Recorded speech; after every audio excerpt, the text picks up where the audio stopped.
coming up. Snow and rain chances here on the Eastern Plains. Find out more on my first weather forecast. And how Portales is coming together even during hardship. More about this and more news right now. This is News 3 New Mexico, your local source for news, sports, and first weather. Good evening and welcome to News 3 New Mexico. I'm Corbin Shaner. And I'm Marcos Baltieres. Thank you so much for watching. Lincoln County parents are horrified after the New Mexico State Police arrested a teacher for 40 counts of child sexual abuse.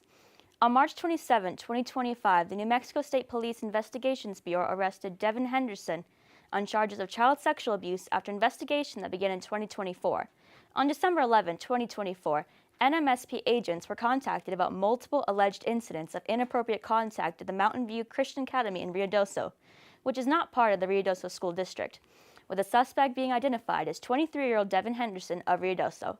Officers learned that 8 children ages 10 and younger reported that Henderson inappropriately touched them on more than one occasion while attending his computer class. The agents attended forensic interviews of the children and learned that Henderson would also show them nude photos of himself on his cell phone. Devin Henderson has been charged with 22 counts of sexual exploitation of children, 7 counts of enticement of a child, 7 counts of criminal sexual contact with a minor, 3 counts of sexually oriented material harmful to minors, and 1 count of indecent exposure.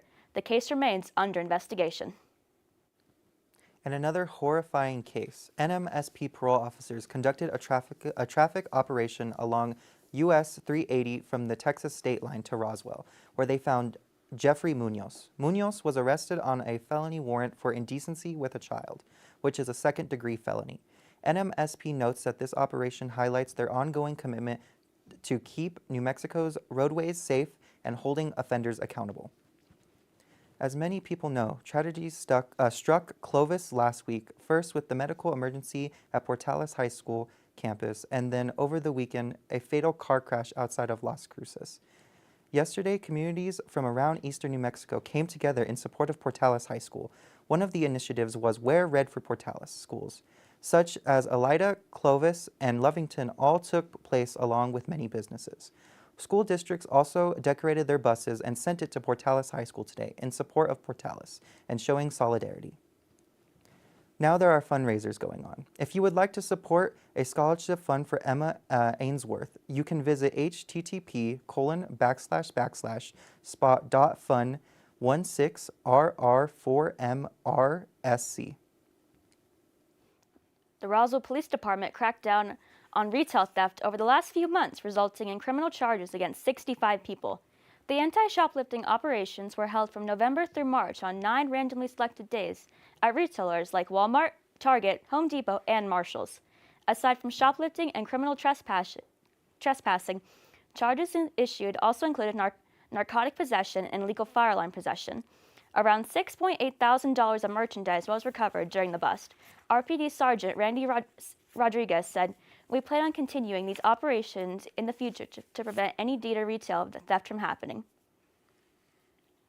Another child abuse case is ongoing in Clovis after allegations that a man molested a child he was watching for friends 10 years ago. 44-year-old Joshua Hudson first came under suspicion after the victim, who was admitted to a mental health facility in 2024 for suicidal ideation, mentioned the abuse to hospital staff. Hudson previously pled guilty to enticement of a child in 2017 in a plea agreement to avoid charges of kidnapping and criminal sexual contact of a minor. He was charged on March 25th with 2 counts of criminal sexual penetration of a child under 13, after a Clovis grand jury returned a true bill of a decision to prosecute on March 21st. You know, April just started, but the spring weather took a pause this week, hasn't it? Yes, we are seeing some current chances and possibly some rain and snow right now across the Eastern Plains. Some snow, that's insane. Yep, I've heard of spring rain, but never spring snow. Yes, as we take a look here on my radar, we are seeing some snow and rain showers throughout the Eastern Plains moving into the panhandle of Texas. Here in Portales, you are seeing a little spotty shower and rain with some snow. But as we take a look at our allergy report, we are seeing that grass is at a low, pollen is at a medium, and ragweed is also at a low. With April, spring is coming up and allergies will be going up. But with that, let's take a look at tonight's lows. We are looking at 30 in Farmington, 35 in Albuquerque. In Rio Doso, 32. And then here on the Eastern Plains, we're looking at 45 in Portales, 41 in Clovis, and 46 in Amarillo. But I'll have more on my full weather forecast. Back to you, Marcos. Thank you, Jaden. The city of Roswell is considering a new tax to fund recovery for the disastrous floods in October of last year. The proposed tax would be a temporary gross receipts tax, a levy, and would be used to fund the street repairs, water systems, and the recovery of several buildings like the Roswell Museum and Convention Center. The city of Roswell recently justified the proposed tax in a post stating that FEMA funds to are only reimbursement-based and cover 75% of recovery costs. No date was given for the end of the proposed temporary tax, with Roswell stating it would automatically end when recovery debts are retired. Sunday morning, a fire damaged the entrance to the headquarters of the Republican Party of New Mexico in Albuquerque.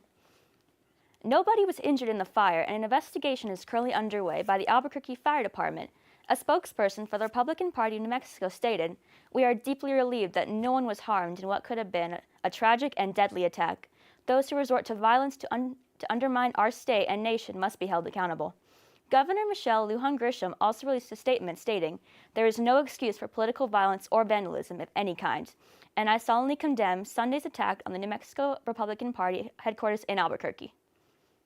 In more positive news, 2 citizens were recognized last Thursday, March 27th, for their heroism during the October floods in Roswell. Ivan Garcia was recognized for his assistance rescuing stranded residents into an MRAP, a large SWAT vehicle, after he went on a ride along with officers patrolling the city for people in need. Heather Crane was recognized for assisting her husband, off-duty Lieutenant Ryan Crane, as he responded to a call from a child stranded in a vehicle surrounded with rising water. As responders on this scene struggled to reach the child, Heather made a vital call to Sergeant Scott Wen, who brought a larger vehicle and was able to complete the rescue. Both were invited to a ceremony and were presented plaques of appreciation by Roswell Police Department Chief Lance Bateman. Tomorrow starts the 51st Annual Student Research Creativity Conference at Eastern New Mexico. The event will feature undergraduate and graduate students from all disciplines who present research and creative works in paper, poster, performance, culinary displays, and art display categories. The conference also allows students to gain valuable presentation experience and receive feedback from faculty members. The event will take place on the ENW Portales campus and will include many different displays. It will also feature Dr. Ruby Estrada from the New Mexico Alliance for Minority Participation, who will give her keynote address on Thursday at 11:30 a.m. in the Golden Student Success Center presentation room. The address, titled NMAMP, a statewide effort to increase undergraduate research in STEM, will discuss how the NMAMP program enhances a sense of belonging among undergraduate students as an important cofactor in student success orientation. There will be an awards banquet in the Campus Union Building ballroom and will feature a panel led by Dr. Elizabeth Lynch and Dr. Elizabeth Stewart, both professors at ENMU.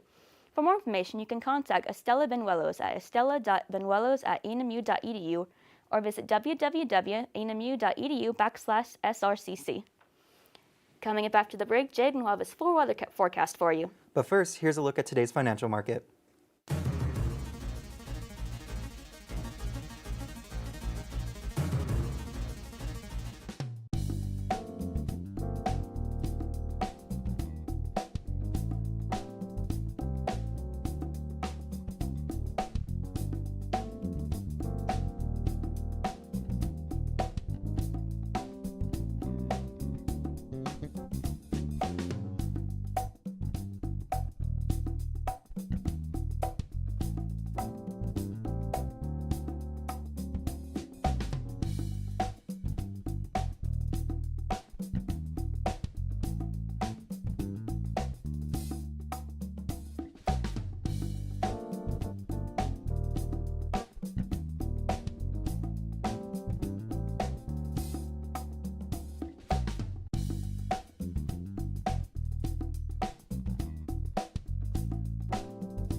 Welcome back to News 3 New Mexico. I'm Jan Phillips, and I'm here to take you through today's weather.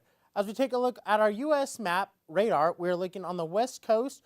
We're seeing scattered showers and snow throughout most of the area, especially around the Las Vegas, Phoenix area. And then especially up north, you are seeing a little bit of rain and snow as well. But as we take a look in the Midwest, we're seeing a big storm cell that goes from Dallas all the way up to Chicago with some heavy rain and thunderstorms. And then up in the Toronto and New York area, you're also seeing some snow and rain. But let's take a look here in New Mexico. We are seeing also some scattered showers, rain, even some snow possibly up in the northern mountains around the Albuquerque area. But here on the eastern plains, we are looking at this big cell right here, which has some snow and rain, especially in the Roswell area, moving a little bit northeast up to Portales.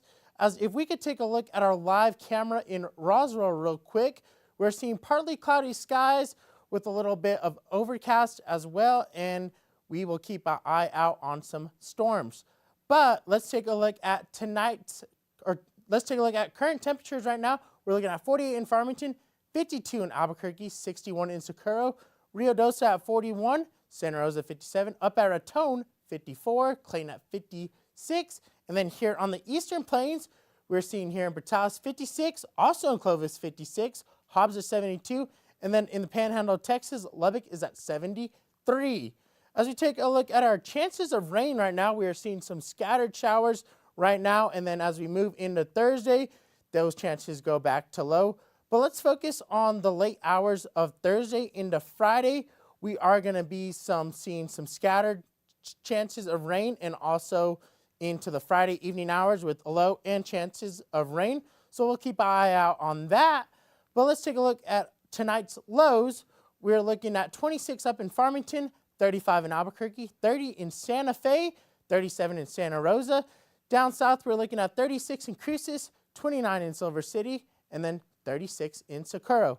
As we take a look here on the eastern plains, we're seeing 42 here in Portales, 40 in Clovis. Tucumcari is also at 40. Then in the Panhandle of Texas, we're looking at 42 in Amarillo and 46 down in Lubbock. As we take a look at tomorrow's highs, you are seeing 47 in Farmington, 55 in Albuquerque, 51 in Santa Fe. Up in Clayton, 57. Rio Doce is going to be at 51. 63 in Alamogordo. Down in Cruces, 63. Carlsbad at 66. And then here on the eastern plains, here in Portales, we're going to see 61 and 61 also in Tucumcari, but Clovis at 59. 59 also in Amarillo, and then 65 down in Lubbock. But as we take a look at our 7-day forecast for Roswell, we're seeing tomorrow a high of 66 with 3% chances of moisture with mostly sunny. And then Saturday, you're going to see an 83% chance of rain or snow and rain mixed with 41 as a high and 20 as a low. And then next week, it jumps right back up to the 80s with lows about 40s. And then as we look in Carlsbad, we are seeing about the same actually, but more rain on Friday with 60% chance. And then it warms up again after the weekend to 72 on Monday and then 84 on Wednesday. And then Tucumcari, we're going to see snow also on Saturday with 98% chance of rain and snow with a high of 33, a low of 20, and then 80 come next Wednesday. But as we take a look here in Portales, we're going to see windy tomorrow. Friday, 32% chance of AM showers. Saturday with 91% chance of snow and wind with a high of 34 and low of 23. And then it warms back up to the 80s next Wednesday. So crazy temperatures fluctuating throughout the week, huh? Yep, we're going to need umbrellas and sweaters handy. And even some shorts. We'll be right after the break. We'll be right back here with more news for you.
Welcome back to News 3 New Mexico.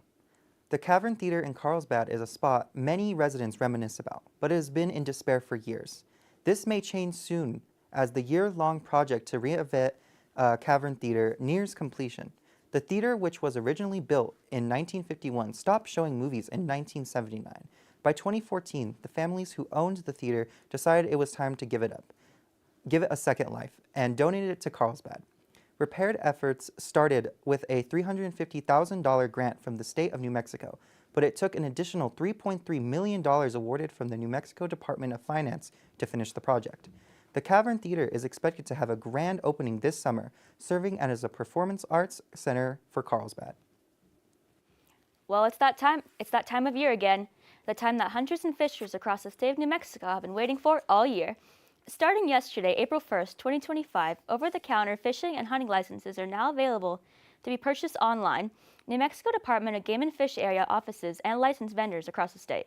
The department reminds you that you must purchase a new fishing license before heading out on your next trip.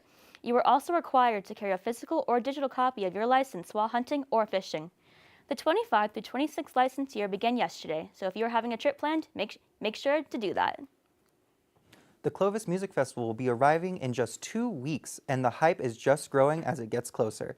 The festival kicks off with a pre-party on Friday, April 11th. A local band with some members from Eastern New Mexico University called Say When will be performing for the pre-party at 5:30. After that, you can expect an epic performance from the Roger Klein and the Peacemakers at 7 as they open for the Marshall Tucker Band. The celebrations on Saturday will be just as exciting. The party starts at 11 a.m. to 4 p.m. on Main Street with Bakersfield Twang playing from 2, along with other local bands, food trucks, and a costume contest. That night, the music will start as Brandon Oliver and company play for the pre-party at 5:30. After that, the night will finish off with Saliva opening for Everclear at 7. Over the weekend, former New Mexico legislator Bill O'Neill died Monday after battling cancer. Bill O'Neill was a Democrat from Albuquerque, was 68 when he passed away. He served 3 4-year terms in New Mexico State Senate and 2-year terms in the House of Representatives, totaling 16 years in service to the new state of New Mexico. April is National Donate Life Month, which is all about raising awareness about organ, eye, and tissue donation and honoring organ donors. If you've ever thought about registering as an organ donor, April is the perfect time.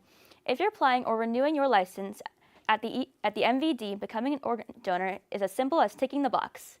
You can also register to become an organ donor at www.donatelifenewmexico.org. The Clovis and Curry County Chambers of Commerce is offering a reward after a trailer was stolen. The trailer, a mounted patrol radio trailer, was stolen last night around the west side of Clovis. The theft was thrown many plans into mayhem, as the trailer has all of the Pioneer Days rodeo gear inside to be used for the rodeo next month. The stolen trailer is a long white trailer with a large door on one side. If you see the trailer or have any other information, you're encouraged to call the Chamber of Commerce at 469-500-9799 for a possible reward. Coming up after the break, Lorenzo will have his full sports report for you, including information about MLB, so stay tuned.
Welcome back, sports fans, to News 3 New Mexico. My name is Lorenzo Solis, and let's take a dive into today's report. First up to bat on today's report is the MLB, and man, has it been a doozy of a season. With spring training ending only last week, the LA Dodgers have been leading the MLB rankings since the season opened, with a current streak of 7 wins and no losses. This impressive start to the season is followed by the San Diego Padres rocking a 6-0 score. The Tampa Bay Rays holding a nice spot in third with 4 wins and 1 loss. The Los Angeles Angels in fourth with a similar score, and finally in fifth overall is the San Francisco Giants with yet another score of 4-1. With it being only 2 weeks in the season, can these teams keep their foothold on the season, or will they slip into lower rankings? We'll keep you updated next week.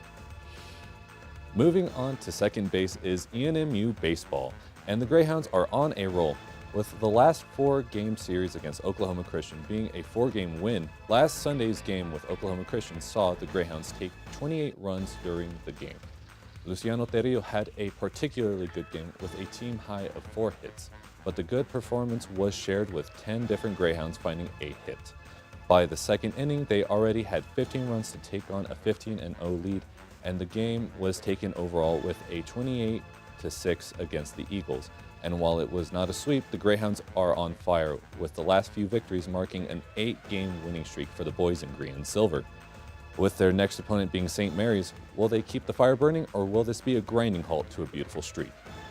Running over to third base for this report, we have the KENW softball team. After last week's doubleheader against West Texas A&M, the Lady Hounds lost both games against WT, the first follow-up game against Midwestern State in a doubleheader matchup. While the Lady Hounds won the first game 3-1, they lost the second game in a close score of 6-8.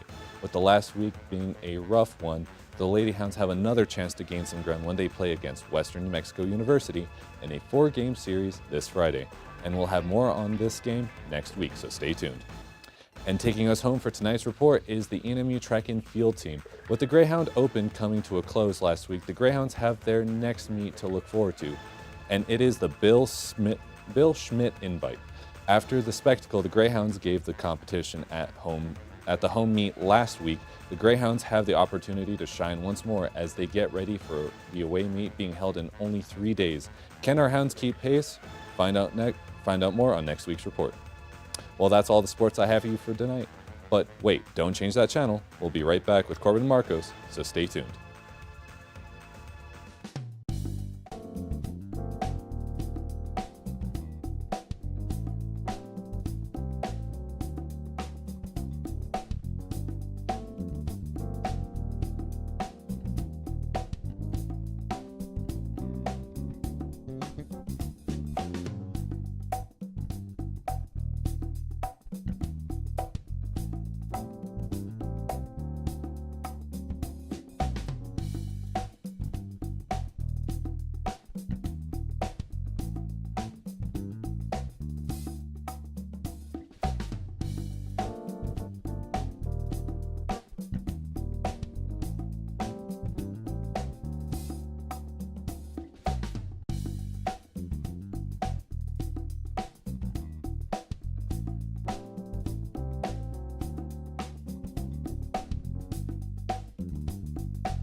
You know, I'm excited about us having rain this coming week, but not the snow so much. Yeah, there's some snow and rain, but let's take one more look at our weather for the next 3 days. We're looking at Santa Rosa for the rest of the day, a high of 57 with partly cloudy skies. Thursday at 59 with partly cloudy as well, and then Friday with 54 with cloudy conditions. As we take a look at Roswell, we are seeing snow and rain mix for the rest of the evening with a high of 62, and then Thursday, a little partly cloudy with 63, and then Friday, cloudy with 54. And then here in Portales, we're looking at partly cloudy skies with 73 tonight. And then Thursday, 64, partly cloudy. And then Friday, that rain and snow comes in with a high of 54. Well, at least tomorrow it'll be warm. Yes, but then come the weekend, we're going to drop down. But hopefully we pop right back up to warm weather. Hopefully so. Well, that's all the time we have for you guys tonight. And we hope to see you next time. Thanks for watching.